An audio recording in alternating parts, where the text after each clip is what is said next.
Triangle ఉంటుంది. ఈరోజు కాంగ్రెస్ ప్రభుత్వము అన్ని దొంగ హామీలు ఇచ్చి అధికారంలోకి వచ్చినటువంటి కాంగ్రెస్ ప్రభుత్వము చేయలేక వాళ్ళకి ఇస్తానటువంటి ప్రజలకు ఇచ్చినటువంటి హామీలను చేయలేక ఓన్లీ హరీష్ రావును దృష్టిలో పెట్టుకొని మాట్లాడుతూ ఉన్నారు. ఏం మాట్లాడుతూ ఉన్నారు? హరీష్ రావు ఏదో చేసిండు, ఏదో శుద్ర పూజలు చేస్తుండని చెప్పి మాట్లాడుతూ ఉన్నారు. అయ్యా, మేము గుడికి పోతే మీకు శుద్ర పూజలు లెక్క కనబడితే మేము ఏం చేయగలుగుతాం?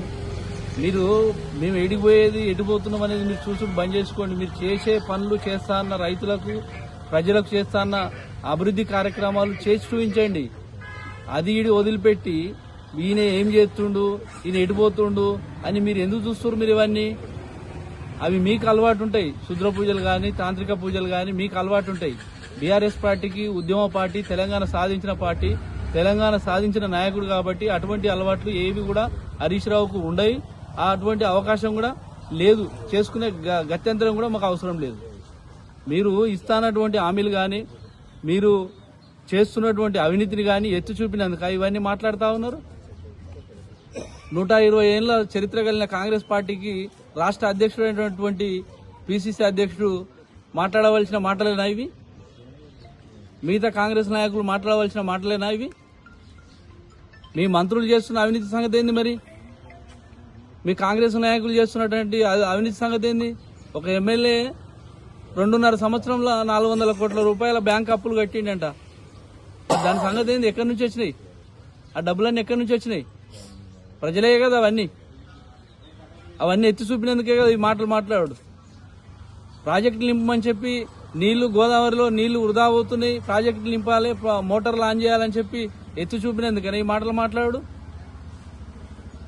రైతులకు ఎరువులు సకాలంలో ఇస్తలేరని చెప్పి అడిగినందుకైనా ఇవన్నీ మాట్లాడు. రైతులకు గిట్టుబాటు ధర ఇస్తలేరని చెప్పేసి మాట్లాడినందుకైనా ఇవన్నీ. రైతులు పండించిన పంటను కొనుగోలు చేయాలని చెప్పేసి రాష్ట్ర వ్యాప్తంగా తిరిగి ప్రభుత్వం ఒత్తిడి చేసినందుకైనా ఇవన్నీ మాట్లాడు. ముందుగా మీరు ఇస్తానటువంటి హామీలు కానీ మీరు ప్రజలకు ఇచ్చినటువంటి మాటలు కానీ నిలబెట్టుకొని మాట్లాడవలసిందిగా కోరుతా ఉన్నాం. ఇక ముందైనా ఈ తాంత్రిక పూజలు అనేవి మీరు చేస్తారు కావచ్చు, కానీ మాకు ఉద్యమ పార్టీ కాబట్టి మాకు అటువంటి అలవాటు లేదు.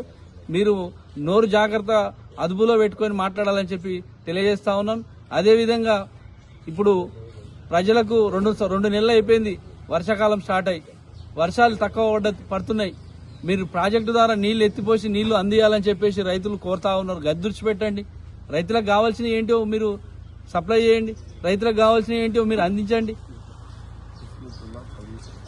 అంతేగాని మీరు అనవసరంగా ఒక ఉద్యమ నాయకుని పట్టుకొని మీరు ఈ రకంగా చిల్లర రాజకీయాలు, చిల్లర మాటలు మాట్లాడు మంచి పద్ధతి కాదని చెప్పి హెచ్చరిస్తాను. ఇక ముందైనా నోరు అదుపులో పెట్టుకుని మాట్లాడవలసిందిగా కోరుతాను. జై తెలంగాణ, జై హరీష్ రావు.